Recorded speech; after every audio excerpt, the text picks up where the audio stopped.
Hi everyone, hope you're doing well from wherever you're watching this channel, depending on your time zone. Now today in the morning we were not able to produce anything simply because I was a little bit busy, but I am back here and I can tell you a lot has happened from where William Ruto went to the church, where Gachagua has been, and where Raila Odinga and the Azimio leadership is as of now. So a lot to discuss. So first of all, to start with, it is what was reported in the Sunday Nation, where from the beginning, Ruto was to make a 14 lineup of cabinet, but he opted for 11 CSS pending the settlement of Wrangle in Raila's camp. Sasa ilikuwa Raila akuja na 5, William Ruto akuja na hizi 14, kiweka zote pamoja ni 19. But there is a reason why Ruto did not name the cabinet as he had intended to name 14 wrangles. Who is causing the wrangles? So, still Sunday Nation is still reporting that Uhuru Kenyatta is said to be actively asking Raila Odinga to stop the alliance with Ruto. He don't want that alliance. Reason? Uhuru is lobbying Raila Odinga to abandon Ruto and the AUC bid, suggesting that he should prioritize the national politics and shift his trajectory away from international duties. Focus here in Kenya, wacha mambo ya AUC chairmanship. Reason? This government will not survive. Therefore, he should be here to take the mantle. That is what has been reported in the Sunday Nation. Okay, this story might have been sponsored by the government. Okay, to bring in the name of Uhuru Kenyatta as among the people to blame as funders of Gen Z's protest. Unaona? Or again, it can be true. Because if you listen to the tone, the voice of William Ruto, and all that, it tells you that there is a possibility of disagreement between him and Raila Odinga. But now he's now putting a blame and a kind of a threat to Gen Z's and all that. There are 2 statements that Raila Odinga issued while he is in Dubai. Of course, there's allegation that Raila met with Uhuru Kenyatta in Dubai, but then another information coming out, Uhuru Kenyatta is still in the US. Hayuko hapa is miles away, but Raila currently is in Dubai. 2 statements. I want us to look into that, then we'll continue this discussion.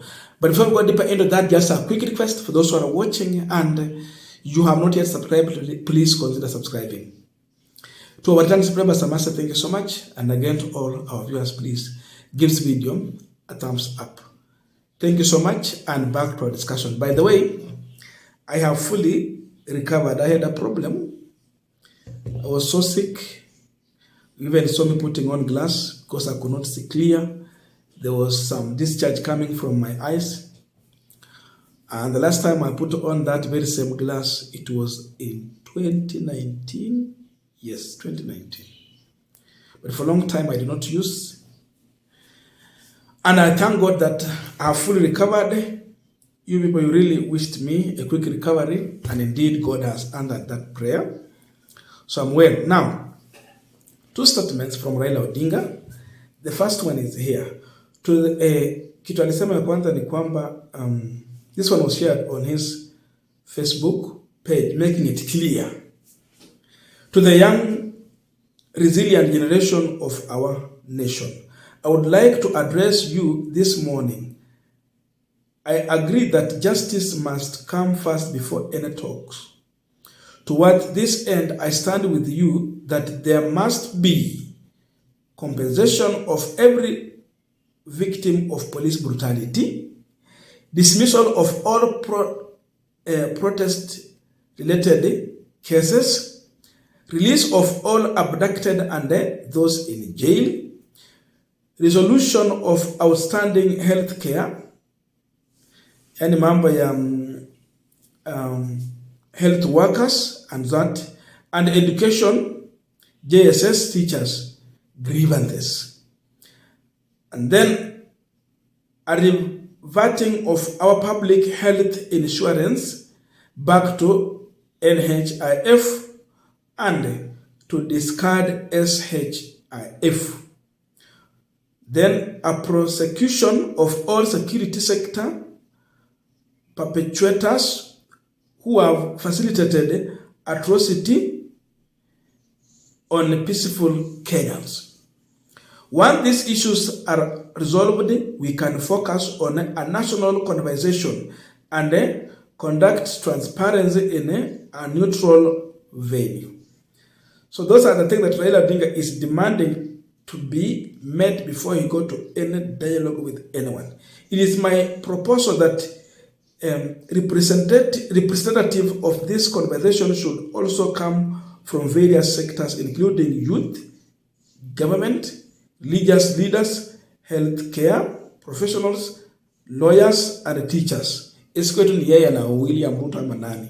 Everyone and every sector should be represented. We must come together to discuss national and constitutional critical issues touching on the following. Again, good governance, skyrocketing cost of living, eradicating tribalism. Hata kwa serikali ya Mheshimiwa William Ruto, it is largely Kikuyu Kalenjin. Very wrong. Even in the new appointments, hakuna balance in terms of community or tribes. Fighting corruption, debt and physical management. Watu wengine wanatuambia tuna deni. Serikali inatuambia madeni ni makubwa. So many things. So Audit General report should come clear. To the young people of Kenya, you all must know that I am deeply moved by your dedication to the cause, and I believe a structured dialogue will bring the reform you are fighting for and safeguard Kenya for your future. That is Raila Odinga, day in the morning. Then later, again today, Raila is somehow threatening to drop his bid for the African Union Commission chair and focus on other things. That means back to Kenyan politics. This is what he's saying. I'm ready to forego my AUC ambitions for the sake of my country if this is being used to manipulate me at the expense of the quest for a better and a stable country. You know, for you to run for the AUC seat, you should not be in a kind of a fight or oppose to the government of the day. But you look here, Raila is opposition leader. He will raise his voice when youth go to the street and they're being butchered, abducted, killed, arrested, beaten, and all that. You condemn. He will speak to the corruption and all many things. With that, it means you are not in good terms with the president of the day and the government of the day. So with that, it is hard even to get that support from your own country. So somehow, for Raila to receive this AUC seat, he should realign with William Ruto. Sometimes keep quiet when people are being killed, when Kenyans are being beaten, and so many other things. So because of this, Raila anajipata mahali pagumu, and I think Orengo's advice is one of the best. Just drop everything, including the African Union Commission chair. The issue of Uhuru Kenyatta being involved here, there can be such a kind of a possibility. Uhuru anaweza kuwa anahusika mahali, because Uhuru is still the Azimio la Umoja One Kenya Coalition Party chair. Yeye ndio kiongozi wa huko. Raila and your candidate. And we see other sister parties in that alliance are not in agreement of going to dialogue with the government. So a possibility of Uhuru Kenyatta's hand in this, yes, it can be.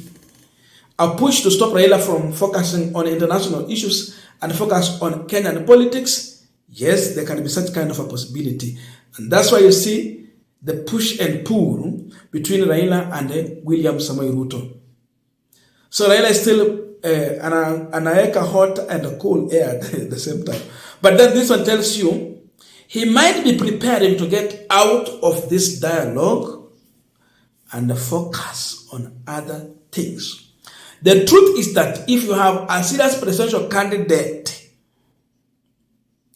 if Ruto will be successful to run up to 2027, the only thing that Ruto will meet on ballot in 2027 will be nothing but a protest vote.